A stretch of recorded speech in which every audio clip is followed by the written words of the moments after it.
Good morning mga kapiks. Ayan, for today's vlog. Ngayon ay Monday at yun nga ho, balik eskwela na po yung mga bata.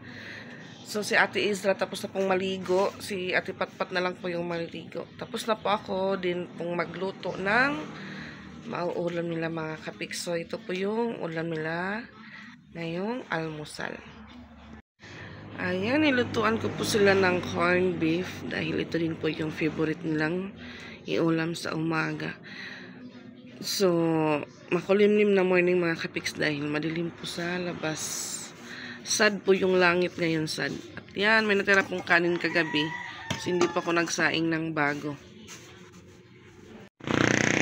Exercise ulit tayong maglakad. Yan. Ate mo, kuan. Will yun nalupad day. So, ako po yung nagbitbit ng bag niya dahil nabibigatan na siya. Tapos, masakit daw yung ulo niya siguro kahapon sa ulan doon sa Palumpon.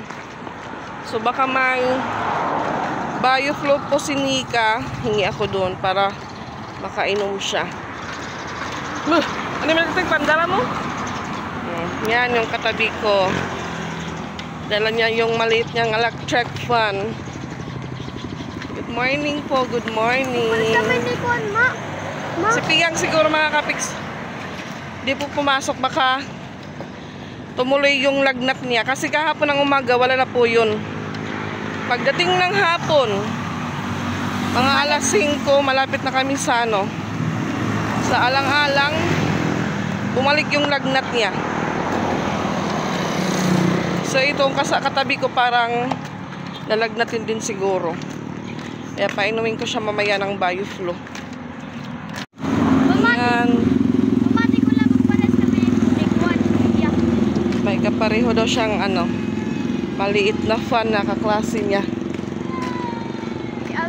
So ayaw magpatali ni Ate Izra dahil magpa-fly away daw yung buhok niya pagtalian ko. Gusto niya ganyan lang yung buhok niya. Malapit na po kami sa school. So yung jacket po na ko kahapon suot, binalik ko lang.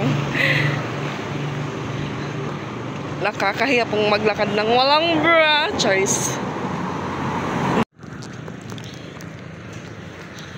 Dito na kami sa Fustanis at marami yung basura. Nakaimbak.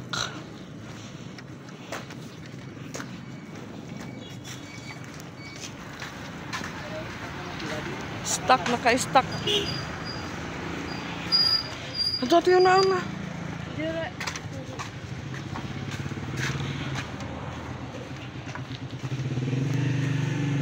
Dito na po tayo sa bahay ni Mikay at yun nga ho, painumin muna si Ate Izra ng gamot. Kaya yung medicine nabi? Ito sunod, pouch. Naka-pouch na rin, lumakot ka. Pouch, may bas. Dito. Open ko yung baso, ate. Baso. Ay, you say good morning, Kay. Say good morning. Happy New Year. New Year. New Year, new.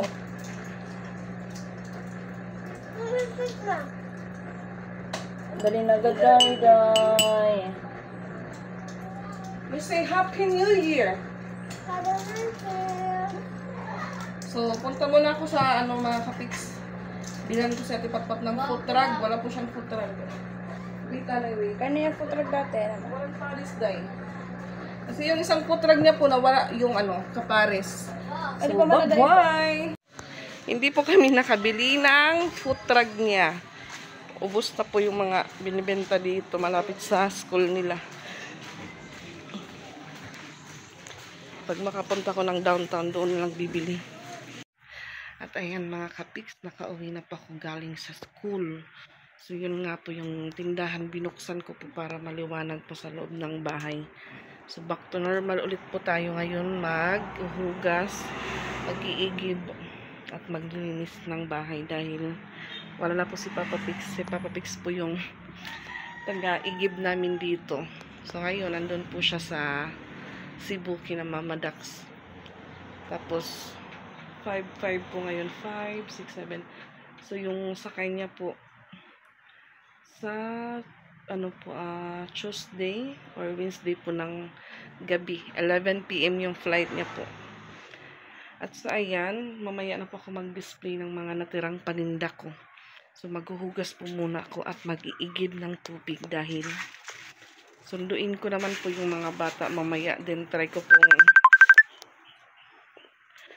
pong tanggalin yung kandado sa motor para magamit ko po siya sa pagsundo mamaya.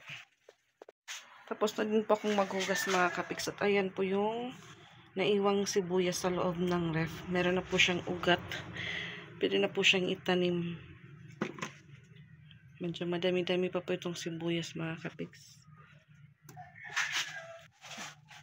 Nakapag-igib na po ako ng tubig at yung motor. Tanggalan ko po ng susi.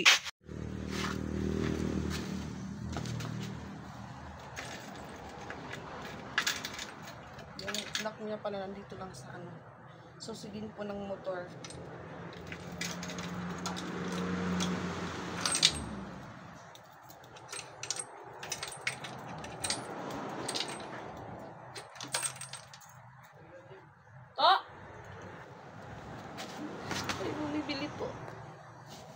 Bumili po si Tito ng sangkap para sa kanyang paksiw. Yan na. Tanggal ko rin. Try ko din po kung gumana po siya. Ayan. Napa-andar ko din. Na-stack po siya ng ilang araw. Kainitin ko po muna. Tapos kung maligo, sunduin ko na yung mga bata. Dahil 10:20 na po. Napagsaing na rin po ako mga kapiks. Hindi pa rin po ako nakapag-display sa tindahan pero may bumibili na. Tapos na po akong maligo at sunduin ko na po yung mga bata. Mas matagal na naman yung labasan nila Ate Patpat si Ate Izra. Baka waiting na yun kay Ate Patpat ngayon. Ayan.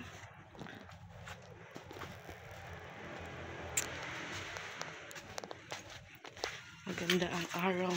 Man. Excuse ako, man. So, gamitin ko po yung eyeglass ni Pix dahil maano naman po. Hindi kabuk yung kalsada.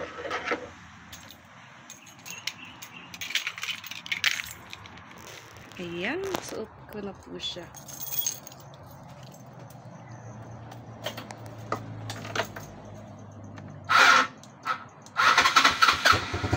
Ayan. Para po mga kapiks. 11:29 na po at wala pa po yung mga bata. Tapos na din pa ako bumili ng maulam namin.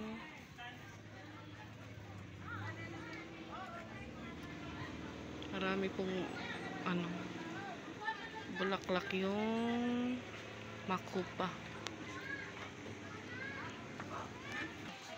So ayan yung ibang mga bata nagsilabasan na pero yung dalawa ko po hindi pa.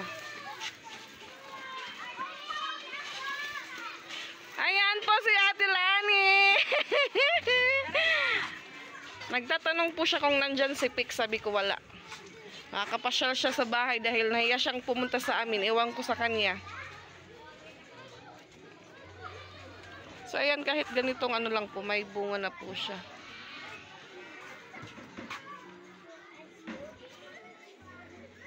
Mainit na tanghali.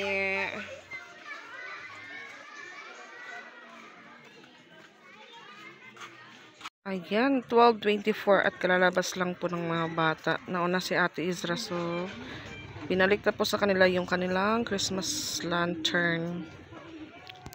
Si Ate Patpat. Nandun pa po si Ate Izra sa loob dahil pinabili ko po siya ng lumpia, vegetable lumpia para pangdagdag ulam ngayong tanghali. At ayan mga kapiks, yung nabili ko pong ulam, munggo and vegetable. Tapos may pansit po na bihon dito. So yan, lunch tayo mga kapiks. Yan, lunch tayo. Dilim the Father, Son, and Spirit. Amen.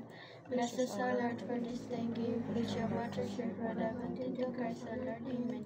Father God, provide food for those who nothing to it. Amen. Para sa Sandora's birthday. So, ayan, kain tayo.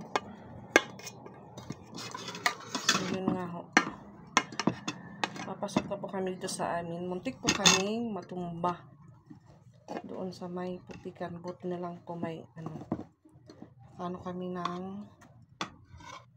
may nakasalubong po kaming bike.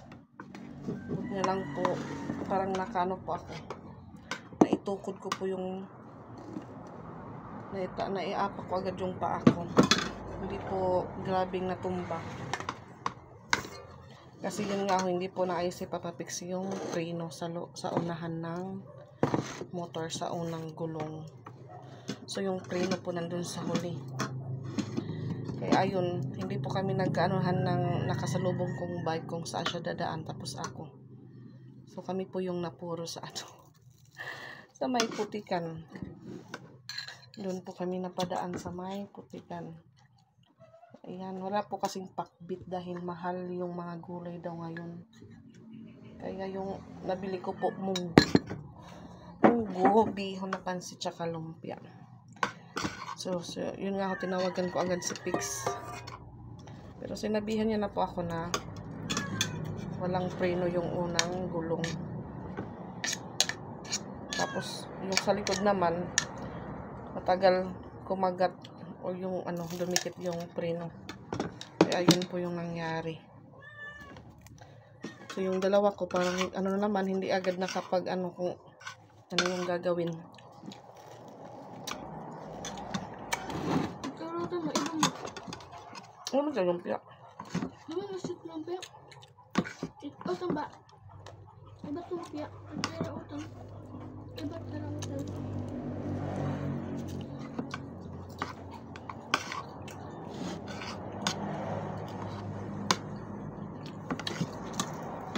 Hindi pa po ako nakapag-display ng tindahan. Ayan po.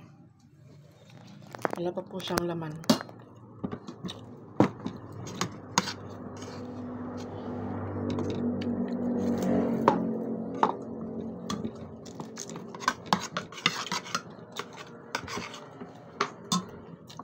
Kan is ko naman ibalik. Kan is lantern. Matanda ka na. No. Matanda ka na. Ano? Friday, yung ba't kumangkong? Andiyan na. Graph 4.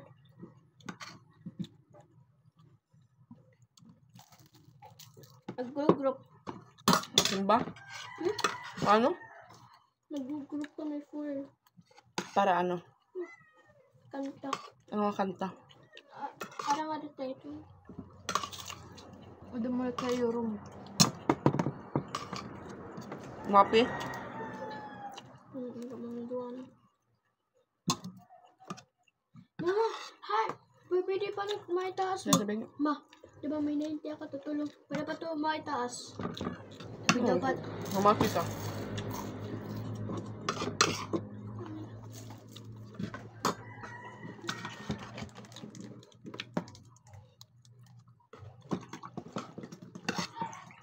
Ma. Salamat.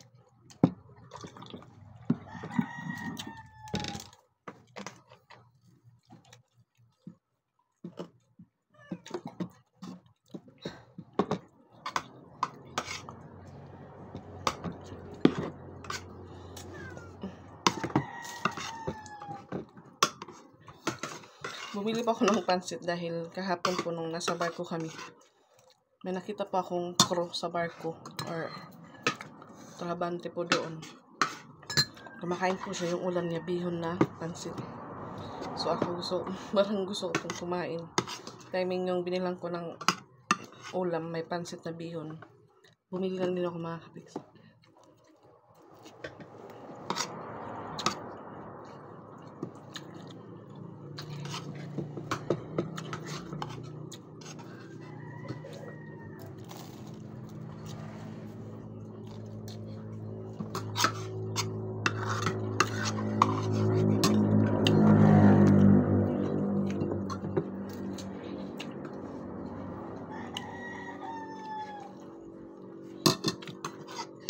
Sweeper. Tuesday ka? Sweeper? Dara. Kada ano?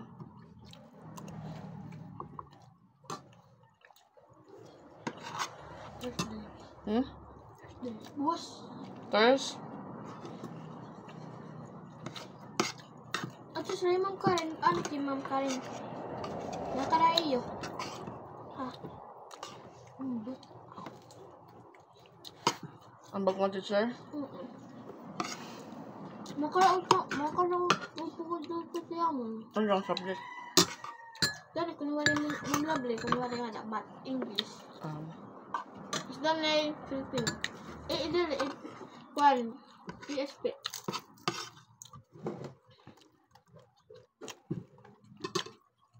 Mutilit niyo yung papasal tamon. Kano? PSP. Sunod ka mag-February. March. Kano? 3 months na lang, mag-graduate na kami. Mama, pagpano ni 3 months na lang daw, mag-graduate na sila ng elementary. Kahit ang klase la, 12 ang klase, pag 13, wala na kami Pag klase. February ko, no, kaya periodical na. Ang sabi ng Gatol Bonjing. Kasi yun na po yung sabi ni Jing. 3rd week siguro ng 3rd week po ng October. Na po, 3rd reading sa ng mga bata. Kaya bawal na po silang mag-absent. Mama, ito mahal mo sa pagkaskol. Ma. Ibig sabihin, kaya ba pagkaskol? Mababa po no, tunla nito.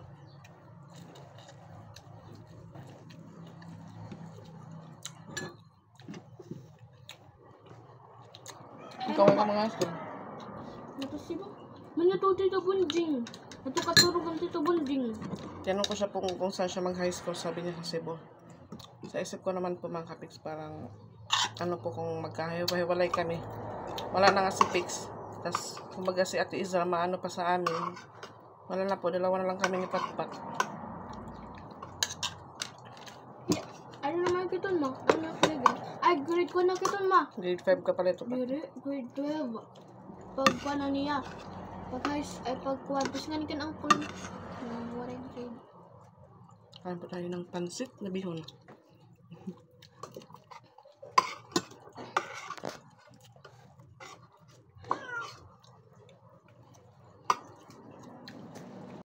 So, ayan. Nakapag-display na din po ako ng aking mga paninda.